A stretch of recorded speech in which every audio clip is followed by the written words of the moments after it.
അങ്ങനെ നമ്മുടെ ഇന്നത്തെ പൊതിച്ചോറിൽ എന്തൊക്കെയുണ്ടെന്ന് നോക്കിയാലോ. അങ്ങനെ നല്ല ചൂട് മട്ടയരിച്ചോറിട്ട് കൊടുക്കണ്ട കേട്ടോ.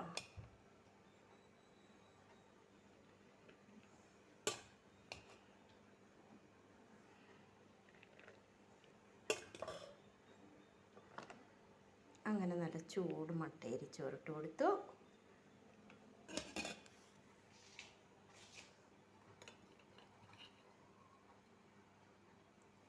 നാടൻ കോഴിമുട്ട വറുത്തത് വെച്ച് കൊടുത്തു.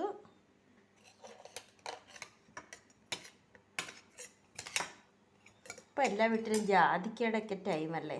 അപ്പം ജാതിക്കകത്തോണ്ട് ഉപ്പിലിട്ട നല്ല ടേസ്റ്റാണ് കേട്ടോ.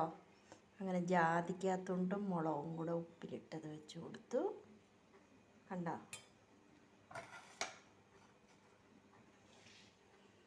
അങ്ങനെ സിലോപ്പിയ മീൻ പൊള്ളിച്ചത് വെച്ച് കൊടുത്തു.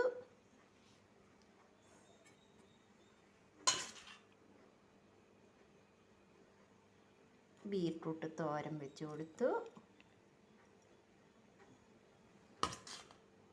ബീറ്റ്റൂട്ട് തോരനൊക്കെ ആഴ്ച ഒരു 2 പ്രാവശ്യം കൂട്ടുന്നത് വളരെ നല്ലതാണ്. നമ്മുടെ സൗന്ദര്യമൊക്കെ നിലനിർത്താനായിട്ട്. വെറുതെ കാശ് കൊടുത്ത് സൗന്ദര്യമൊന്നും മേടിക്കണ്ടല്ലോ. പിന്നെ മാങ്ങ അച്ചാറുണ്ട്.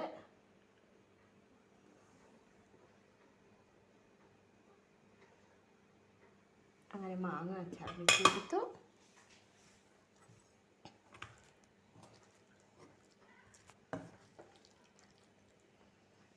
നല്ല കോഴി കുരുമുളകിട്ട് പറ്റിച്ചതാണ് കേട്ടോ. കാരണം എല്ലാവർക്കും നല്ല ജലദോഷവും മഴയൊക്കെ വന്നപ്പോഴത്തേക്കും നല്ല കോഴി വാങ്ങിച്ചിട്ട് കുരുമുളകിട്ട് അങ്ങ് പറ്റിച്ചെടുത്തു. പിന്നെ എന്താണെന്നറിയോ, രസവും ഉണ്ടായിരുന്നു കേട്ടോ. രസം നമുക്ക് പൊതിച്ചോറിൽ ഒഴിക്കാൻ പറ്റിയാൽ തന്നെ നമ്മൾ കവറിനകത്ത് അല്ല ടിന്നിനകത്താക്കി ഞാൻ അടച്ചെടുത്തിട്ടുണ്ട്. പപ്പടവും.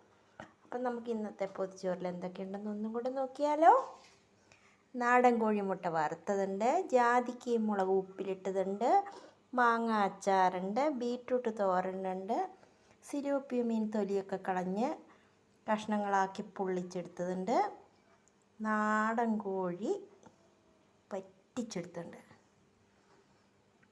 പിന്നെ ജീവിതത്തിൽ തളർന്നു പോകുമ്പോഴേ ഉപദേശങ്ങളല്ല ആവശ്യം, നമ്മളെ താങ്ങുന്ന കൈകളാണ് ആവശ്യം. നമ്മളെ കേൾക്കാനുള്ള കാതുകളാണ് ആവശ്യം. മനസ്സിലാക്കാനുള്ള ഹൃദയവിശാലതയാണ് ആവശ്യം. നിനക്ക് ഞാനുണ്ട്, കൈവിടില്ല എന്നൊരു വാക്കല്ലേ ആ സമയത്ത് നമുക്ക് ഏറ്റവും കൂടുതൽ ആവശ്യം. ജീവിതത്തിൽ തളർന്നു പോകുന്ന ഒരാളെ നമ്മൾ ഒരു കാരണവശാലും ഉപദേശിക്കാൻ നിൽക്കരുത്. നമ്മൾ അവരെ സഹായിച്ചില്ലെങ്കിലും കുഴപ്പമില്ല, പക്ഷെ അവരോട് ഒന്ന് താങ്ങി നിർത്തുക, ഒന്ന് ചേർത്തി പിടിക്കുക. നമ്മുടെ കാതുകളുണ്ടല്ലോ, അതുകൊണ്ട് അവരുടെ വിഷമം ഒന്ന് കേൾക്കുക. കൈവിടില്ല, നമുക്ക് എന്തെങ്കിലും വഴി ഉണ്ടാക്കാമെന്ന് പറഞ്ഞ് അവരൊന്ന് സമാധാനിപ്പിക്കുക. ജീവിതത്തിൽ ചെയ്യാൻ പറ്റുന്ന ഏറ്റവും നല്ലൊരു പുണ്യപ്രവൃത്തിയാണ് കേട്ടോ. അപ്പം മറക്കണ്ട. അപ്പോൾ നമ്മൾ അടുത്ത വീഡിയോ ആയി കാണും വരെ ബൈ ബൈ.